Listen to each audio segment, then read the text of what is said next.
TV7 Israel News is made possible thanks to your generous donations.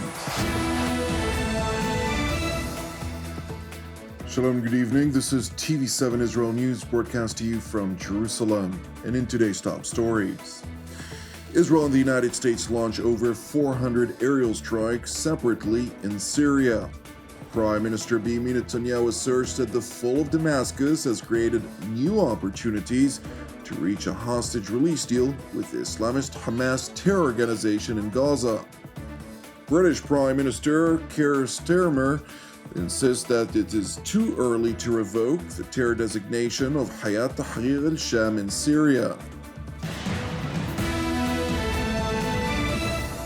The Israel Air Force and the U.S. Air Force Central have launched over 400 strikes on Syria's military infrastructure in separate yet closely coordinated operations, which aim to ensure that no radical forces may take hold of strategic weaponry that could pose a threat to Israel in particular and the West at large. For the United States, as was articulated by outgoing Secretary of State Antony Blinken, its chief focus remains the prevention of the Islamic State from re-emerging, particularly as much uncertainty over the future of Syria looms. The end of this regime is a defeat for all who enabled its barbarity and its corruption, none more than Iran, Hezbollah, and Russia. So this moment presents a historic opportunity, but it also carries considerable risks. History shows how quickly moments of promise can descend into conflict and violence. ISIS will try to use this period to reestablish its capabilities, to create safe havens.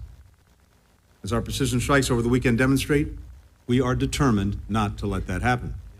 Now, the United States has clear and enduring interests in Syria. We have a strong interest in preventing the reemergence of ISIS, given the death and destruction that it's wrought for so long. We have a clear interest in ensuring that whatever weapons of mass destruction or components are left in Syria do not fall into the wrong hands. We have a clear interest in doing what we can to avoid the fragmentation of Syria, mass migrations from Syria, and, of course, the export of terrorism and extremism. It is important to know that U.S. Central Command announced that its operation struck over 75 targets using B-52 bombers, F-15s, and A-10s, to include strikes against Islamic State leaders, operatives, and camps. Separately, Israel launched over 350 strikes against hundreds of targets, utilizing hundreds of aircraft, to include F-35s, F-15s, and F-16s, among other aerial assets. And while it is too soon to provide a comprehensive battle assessment, Syrian sources have told TV7 that the majority, if not all, of the Syrian Air Force, Navy, and strategic missile units, among a long list of intelligence installations, have been destroyed. Meanwhile, Israeli Prime Minister Benjamin Netanyahu made a televised address to the nation, during the course of which he proclaimed that Iran's use of Syria as a forward base versus Israel has come to an abrupt end. The Assad regime in Syria, the main link in Iran's axis of evil, crumbled after 54 years. Iran had invested billions in Syria, and it has all gone into the abyss. It was a brutal dictatorship that trampled its citizens and slaughtered hundreds of thousands of them. And regarding us, it fostered hostility and hatred, attacked us in the Yom Kippur War, served as a forward position for Iranian terrorism, and constituted a pipeline for the transfer of weapons from Iran to Hezbollah. The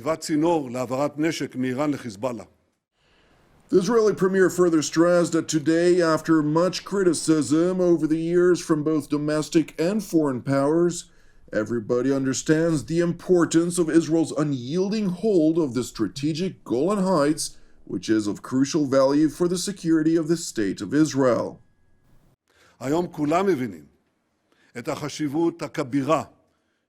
Today, everyone understands the great importance of our presence there, on the Golan Heights, and not at the foot of the Golan Heights.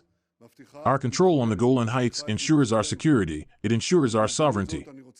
I would like to take this opportunity to thank my friend, President-elect Donald Trump, for acceding to my request to recognize Israel's sovereignty over the Golan Heights in 2019. The importance of this historic recognition has been underscored today. The Golan Heights will be an inseparable part of the State of Israel forever.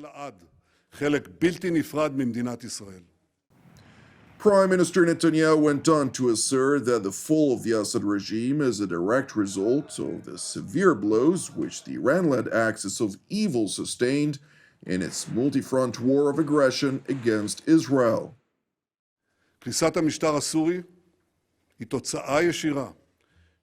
The collapse of the Syrian regime is a direct result of the severe blows with which we have struck Hamas, Hezbollah, and Iran. I would like to make it clear, additional challenges yet await us in the campaign, and we are still active. Since the horrifying terrorist assault of October 7th, we have been working methodically, prudently, and in an orderly manner to dismantle the axis of evil. This did not happen on its own, nor was it chance. On October 9th, 2 days after the outbreak of the war, I told the local council heads in the south, we will change the face of the Middle East. According to Netanyahu, the major turning point that drove the Assad regime to collapse was marked when Hezbollah Secretary General Hassan Nasrallah met his end. Pursuant to updated intelligence material that reached me, we reached a clear conclusion. Nasrallah himself was the axis of the axis. Strike him, and the axis will have been struck a mortal blow. Nasrallah not only fanned the flames of aggression against us, he was the connecting link between Hezbollah, Syria, and Iran. Therefore, the elimination of Nasrallah was a turning point in the crumbling of the axis. Nasrallah is no longer with us, nor is the axis what it used to be. We are dismantling it stage by stage. Iran cleared a path of terrorism from the Persian Gulf to the Mediterranean Sea, from Iran to Iraq, from Iraq to Syria, and from Syria to Lebanon. In the south, it armed Hamas, and in the more distant south, the Houthis, whom we have also struck hard.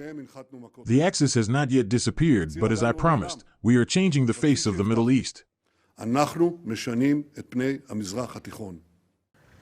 With the outcome of Iran's hostilities against Israel seemingly evident, Netanyahu declared that the State of Israel is establishing itself as a center of strength in the Middle East. The State of Israel is establishing itself as a center of strength in our region, the likes of which has not been seen for decades. Whoever cooperates with us gains greatly. Whoever attacks us loses greatly. We want to see a different Syria, which will benefit both us and the residents of Syria. We proved this at the start of Syria's civil war, when we built field hospitals to care for thousands of wounded Syrians. I have said that there are hundreds of Syrian children who were born in Israel. Even today our hand is extended to those who want to live in peace with us, and we will cut off the hand of those who try to harm us. Prime Minister Netanyahu continued by unveiling that the fall of Damascus has brought about a new opportunity in talks with Islamist terror group Hamas over the release of hostages from the Gaza Strip. Absolute victory that we were mocked over is, today, becoming reality. Citizens of Israel, after the fall of the regime in Damascus, Hamas is more isolated than ever. It had hoped for the unity of the sectors, and instead it has received the crumbling of the sectors. It expected help from Hezbollah, and we subtracted it. It expected help from Iran, and we subtracted it, too. It expected help from the Assad regime. This will not happen. The isolation of Hamas opens an additional doorway to advancing a deal that will return our hostages. I said this yesterday to the hostages' families that I met with. I know what suffering they and their loved ones, the hostages, are enduring every day and every hour. Together with the members of the government and all elements in the security establishment, we are leaving no stone unturned. We will not relent for a moment from the sacred mission of bringing back all of our hostages, the living and the deceased.